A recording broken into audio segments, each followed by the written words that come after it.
Gentlemen, we are in 2024 talking about the election of 1844. The last time we had a conversation, we were in 1824. What would we say has changed and what is still kind of the same from 1824 to 1844, that 20-year period? So you had the Missouri Compromise in 1820, which was really the beginning of like a sectionalism discussion around how will slavery progress with all this new land, Louisiana Purchase. Um, Andrew Jackson kicked the mess out of everyone and destroyed all parties, and so what was left formed a new party and new parties, including the Whig Party. Tyler is the president in 1844 before the election. He's a Whig. He was a threat to Clay and other Whigs, even though in theory, on paper, he was a Whig, but he was a threat to them. He's outcasted from the Whig Party. He doesn't even run. Tyler was never a Whig. Tippy Canoe and Tyler too. William Henry Harrison won that election. Tyler never won an election, and he wouldn't Right. have won one if he ran again because He he was was not a popular dude. wasn't he considered one of the worst presidents in history? I think that's like a personal relationship with presidents. Um, I mean, he's by default. I think Harrison dies of pneumonia like 3 weeks into his presidency. Yep. And then Tyler has to assume, the Oval Office, and nobody likes dude. But this is an era where you build tickets on geography. So you have William Henry Harrison, the 1812 war hero, and Tyler, I think, is a Virginian and a massive slave owner, sectionalist, 10th Amendment guy. He's not a Whig. Like the Whigs are Northeastern. He's not a Whig. Yeah, that kind of goes to show why you pick a VP. Has nothing necessarily to do with policy because they have no charge in it anyway. And Tyler, you're right. His whole cabinet resigns. He hates Clay, and like the majority of Whigs and him just don't get along. He's a sectionalist. So it's an interesting deal. We're going into the election of 1844. Tyler's the president, but no one wants him to remain the president. The Whig Party is going to have their national convention, and they are not going to endorse the sitting president. And essentially, he gets ousted from the party. How often and how rare and how wild does a circumstance have to be for the sitting president to not get the endorsement? Funny. Obviously, I think I'm laughing at what Tim's laughing at. And I think of Andrew Johnson, secondly, one of the worst fucking presidents ever. They paid that dude to go away or impeach him. The Whig National Convention. This will be the third time Clay gets nominated. And I do believe that the first time he ran under a Democratic Republican ticket in 1824, then a Republican ticket in 1832, and then in 1844, now he is a Whig.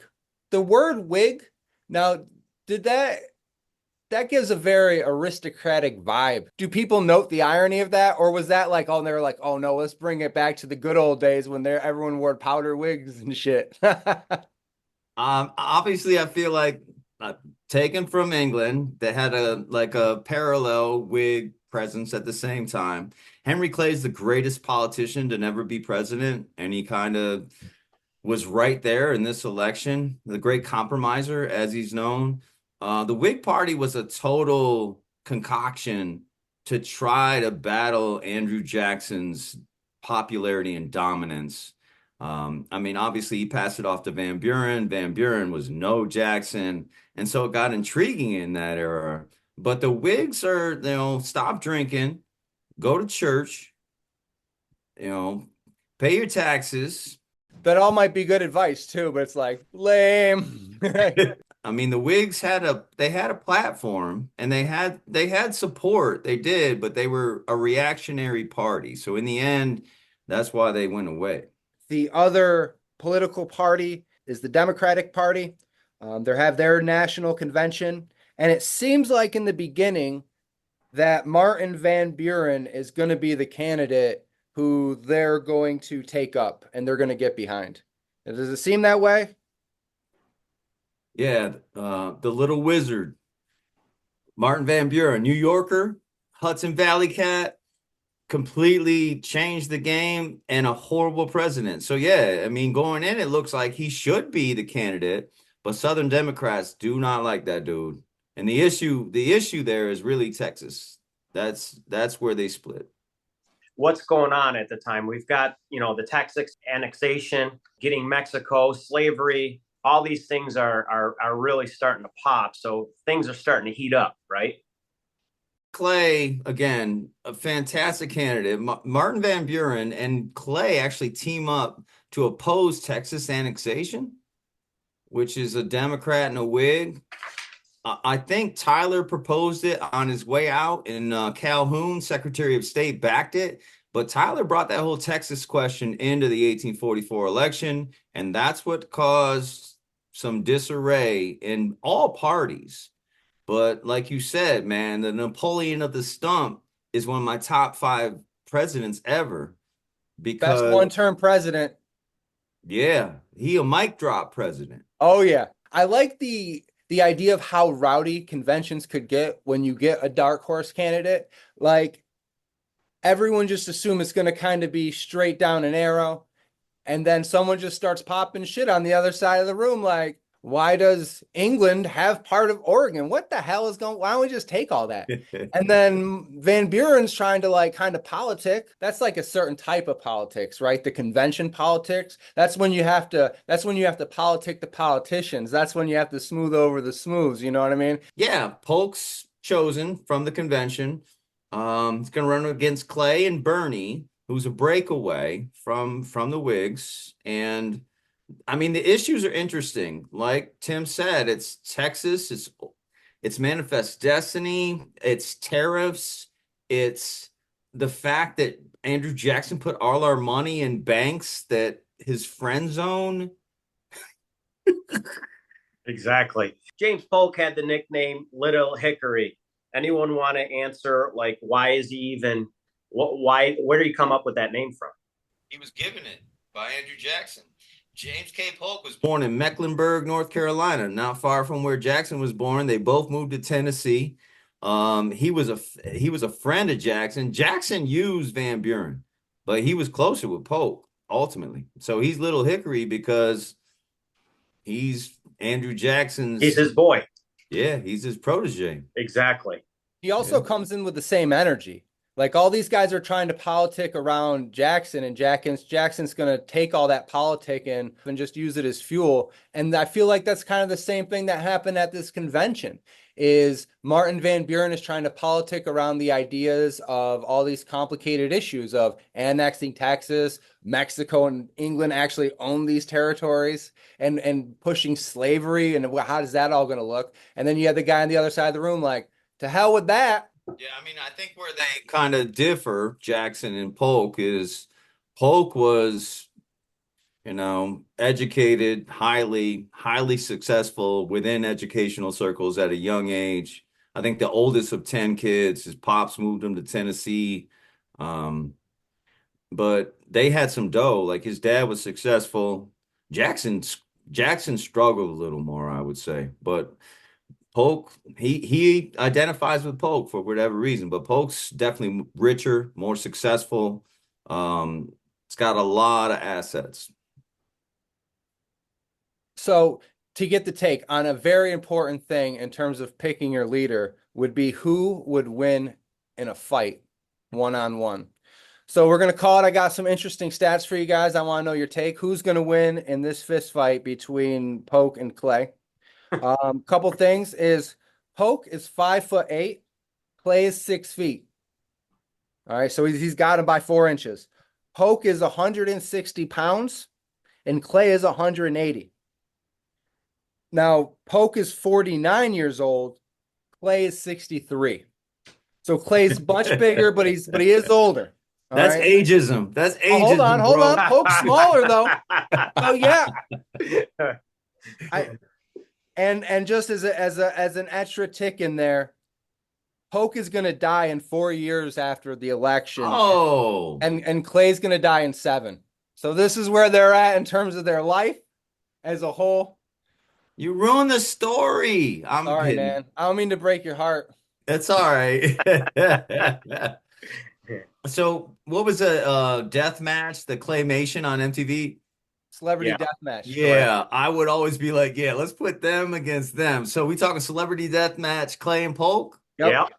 I think Clay. I'm taking Clay only because I'd be pissed and frustrated as fuck if I lost 3 times for the presidency. I'm the great compromiser. I've been in every situation that progressed America in the 19th century, and I can't hold the White House, and this cat can come from nowhere. The, Right. the slogan that Clay used against Polk was, "Who is James K. Polk?" That was the slogan. So yeah, I'm kicking his ass if I'm Yeah, Clay. I'm with you on that. That's who I predict. So I'm gonna argue with both of you guys because Polk's slogan was 54 and 40 or fight.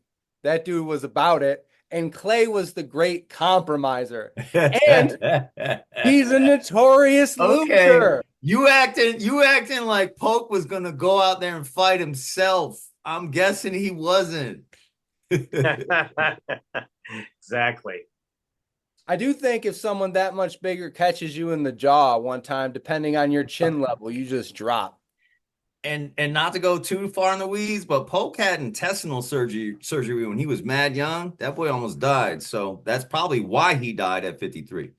Agreed. So I also that was part of the equation too in thought process is I jotted down that he had stomach issues, but Clay had strong respiratory illness. So he had possible tuberculosis is what I was checking out. Hmm. So that, but again, the longer the fight goes, the less in favor it is for Clay. If Clay can punch him real early in the fight or get a hold of him because he's Are bigger. you talking about age again? There's some 63-year-olds that will kick your ass. That is Oh true. yeah, 100%. Yeah. 100%. Some 2024 63-year-olds. Oh, okay. So the 1844s wouldn't. Actually, they probably whoop my ass harder, bro. Quite I frankly. think I mean, they were tough guns back in those days. That was tough living. Well, you got to Yeah. be, and there's the fairness of you got to be tough to live this long. And though they only lived the same, roughly within a few years, the same amount of time afterwards, Polk made it to, 54 and Clay made it to 70. So in terms of that 53. general health, yeah, what's that? He was 53. He was 53. See, so He's, yeah. I mean, yeah. I think Polk died like, man, I just killed that shit.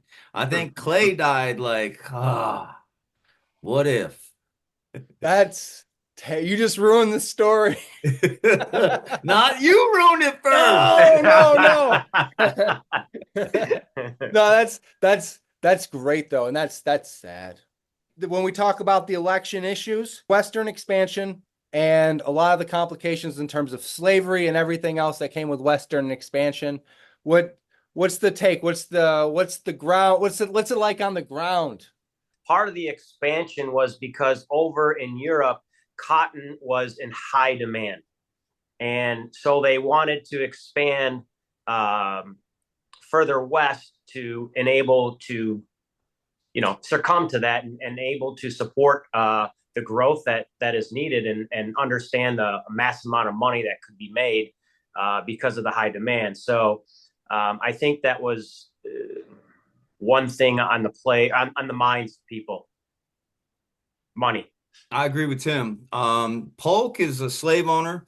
He owns a number of slaves in 2 states, Tennessee being one of them, where 50% of slaves don't live to 21 years old in 1840, Wow. 1844. When you Wow. get as far west as Texas, which becomes, I think, the second or third largest slave state by the Civil War, cotton grows great in Texas, Oklahoma. Right. And so you're right. There's a zeal on the part of the Southerners to get south or get west and grow cotton. I think Van Buren's trying to curtail that. Right. But Polk, slave owner, um, expansionist, talented politician, sees opportunity. He calls it. He calls his own shot. Four objectives: lower the tariffs, Right. get the Oregon, Washington territory, settle the Texas issue, and figure out the federal financial identity. I mean, he calls what he's going to do. Yeah. Kobe. Basically, I mean, he'll always be in my top five. I think he's probably a deplorable human being on some levels in terms of his slavery, but an incredibly successful president. Historians will argue New York State settled this election, 36 electoral votes. 500,000 people voted in New York State in 1844, and the margin was 5,106. Wow. And So- Bernie Yep. got 15,814 votes. Wow. A lot of historians will tell you Clay should have been in the White House. Polk gets in because Bernie kind of interferes in that election. I would say the same thing for like a Ross Perot with Bob Dole versus Clinton. Yeah, agreed. They tally up all the results, and the new president of the United States, James K. Polk. Hey, Napoleon of the stump. Oh, yeah. And Henry Clay becomes a notorious three-time loser. Good thing he didn't fist fight Polk. He'd have been a four-time loser. Help me out. Something. William James Bryan? No. So he ran 3 times and lost 2. Oh, yeah. William Jennings Bryan. Thank you. Buffalo Bills presidential candidates. Yeah. Hey, what can I say, man? Tim, no offense, bro. That's okay. Still love my Bills. Go Bills. Let's talk about the electoral votes and how many votes and all that stuff for the popular vote, because Polk having 170 where Clay had 105, but this was at that point up in history. At that moment was the closest election in history. Very, very, very close. Why do you feel that it was so close? Honestly, to be proverbial, there's a divide in the country. It involves expansionism, sectionalism, 54 or 40 or fight. Love that. Just trying to punk out the British to sign something. It worked. I mean, that's where you got to give Polk credit. He initiates a needless war with Mexico in 1840 or 1846 for no reason other than to take a third of Mexico. But that actually increases the angst around the slavery issue. The more territories you bring in, the more you're going to have to keep the Senate equal and figure this shit out. When the Texas issue came up originally, when Calhoun brought it up, he wanted to separate Texas into 2 pieces. One slavery, one anti-slavery. And so as you see all these territories pour in this era, that's why the 1850 compromise is coming, because there's an issue. That's where Bernie comes from. Like, he's saying no more slavery. And enough people are voting on that idea at that point that it impacted that election. Yeah, I said he punked England. He punked everybody. I mean, he completely did. And he called the shot before he did it. He told everyone what he was about to do. And he said, I'm only going to be here 4 years. That's what makes it such a beautiful presidency, because he had an outline agenda. It was like, and after that, that's all I really need to get done around here. That's, and then I'll be done. And then to do it, because he gained 1.2 million square miles in Polk's presidency. 1.2 million square miles. That's so much land. And he founded the independent treasury. That was Martin Van Buren's idea, but it was Polk who really put it in place, which gave like competency and independence to the federal government's budget. Really, really important, because those pet banks and wildcat banks that were holding federal money were so volatile. And it was a controversial idea, but that independent treasury is important. It is. And he lowers tariffs. There was a tariff war going on throughout that era. I mean, he was big on that. That's kind of how Zachary Taylor, I think, who comes next, runs off tariff issues. Yep. Cali comes in at that point, Arizona, Nevada. I mean, the whole United States shape changes because of Polk. I mean, close your eyes and think of what the United States would look like without the entire Southwest and Oregon and Washington.